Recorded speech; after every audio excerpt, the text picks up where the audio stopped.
Mark? Did you come to play mentally tonight? It just didn't seem the same intensity to start with.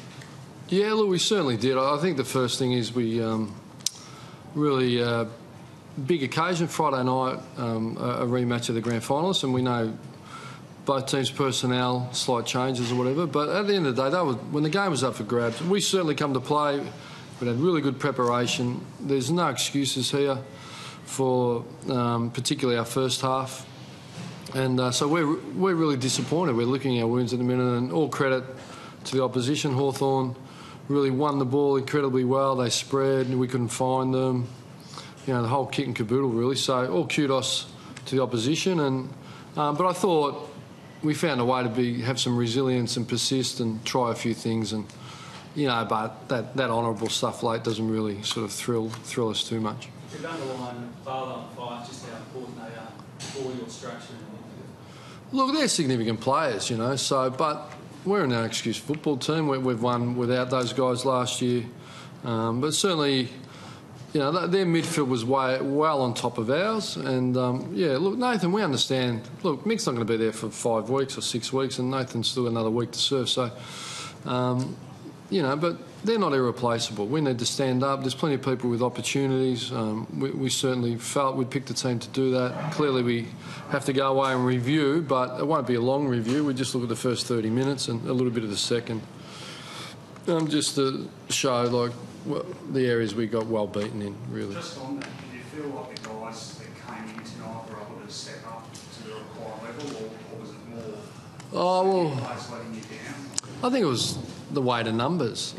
I think to individualise, I thought Stephen Hill fought on like a caged lion, you know. So we had, you know, some individuals, but when the whips were cracking, there wasn't too many winners in their positions. So I thought they dominated us all over the ground. And, you know, in the second, I suppose we kicked 1-6. We'll try and hit the scoreboard, but, you know, again, all credit to them, and we were really disappointing in nearly all positions and all facets. So it's not something we're proud of. We're disappointed for our fans and members. We're pretty keen to rectify it.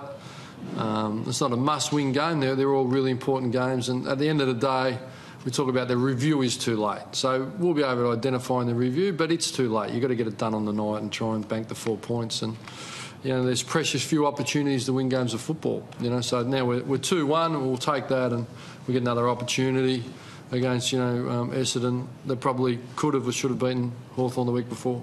Well, since the review will be short, how hard is it to leave behind a result like that? Well, you leave behind wins, so you're going to leave behind losses. Hey? This wasn't a win. No, but the previous 2 weeks were. Past results are irrelevant, to be honest. They don't determine the next result. They're independent of each other.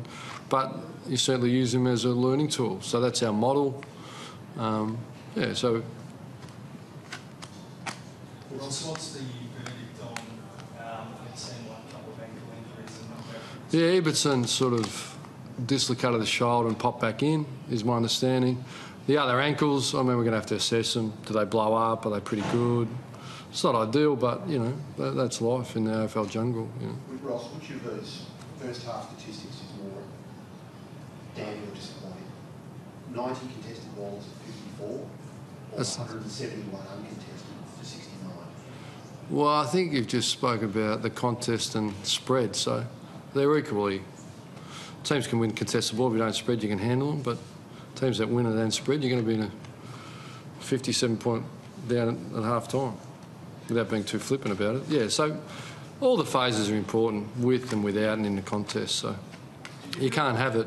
You can't have the phase with if you're not winning it or working hard without it, you know. Or are they a team because of their skill levels higher?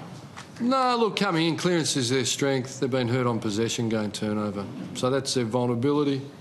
But you've got to be able to turn it over. So the clearance scores have been dominant. They've been averaging 14 shots a week.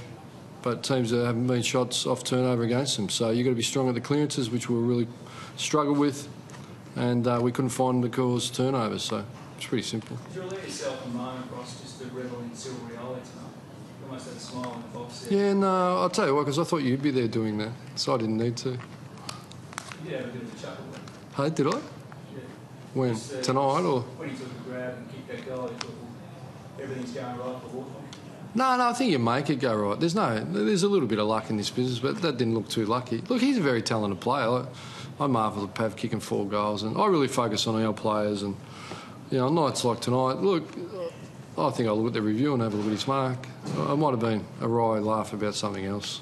Do you know what I mean? So, look, I get he's a great player, but I don't really sort of sit there with my popcorn and we're not 20-0. If we were, I might sort of get the popcorn out and enjoy his mark a little bit more, but, In 8 seasons of coaching, across your teams have hardly ever lost by this margin. There's a couple of exceptions when you had weakened sides, but did it feel, as the margin grew, that it was sort of like uncharted territory for yourself? No, I've been bigger holes than this. If I don't like the eye doctor and it's about me, I'm coach of Fremantle, and I'll certainly never forget 207 and people coming over the fence then. It was a pretty difficult time. Learned a lot of lessons about a lot of things, and what doesn't kill you makes you stronger. So certainly in being bigger holes than this, much bigger, more people coming over the fence than this one. So it doesn't worry me. I'll learn from it. But I've got a long memory. I sort of learn who and what and when and how to handle it. And certainly round 15 last year was very similar to this. Conditions, attitude, effort, coaching performance. Certainly as a coaching group, it starts and stops with us and our players. So we don't separate ourselves. We win and lose together. And last year, around 15, Geelong, everyone said the same thing. So, how do you leave losses behind like that? Well, we did it last year. You learn from it and you improve, and you keep going forward. Your effort can't be determined by results. Short-term ones, minute by minute, quarter by quarter, or by game. Because individuals, coaches and clubs that get their effort determined by results never improve and never grow. So we don't think we want to be on that side of the ledger. Well, we lost 4 points. We'll move on. We'll lick our wounds and learn. Yeah, not ideal. It's just on your injuries. What's the outlook for Everton? Yeah, I know. You have to let me... we'll have medical tomorrow. We'll assess it. Cold light of day stuff. It's a bit... I still haven't spoken to the players. So they've showered, iced up. I'll have a quick, finish off the game well. Didn't do well. Make sure you recover well. Big opposition coming. We'll learn and move on. And same with medical. They'll get me tomorrow. But, yeah, so the obvious ones, Main and Walters were ankles. And Everton was shoulder. I think that's the size of it, roughly. Did you carry some sore boys in as well? No, not one. Ross, sorry. During the week on Melbourne Radio, you spoke about last season, and I hate to harp on last season. You spoke You're doing a good job, though. Yeah. And if I can extend that analogy a little bit further in regards to this season, does tonight shake your confidence that it can emulate Sir Edmund Hillary and Klein Summit? That's a good analogy. Never compared ourselves to that. Context of your words during Yeah, Sir Edmund? Yeah. I can wax lyrical about a lot of things, but look, we're 2-1. Look, it's never as good and it's never as bad as you think. And I think there's some other clubs that learnt that last week. So we all get that. Thanks for your time, guys. Huh? Yeah, he wasn't right to play. Thanks, mate.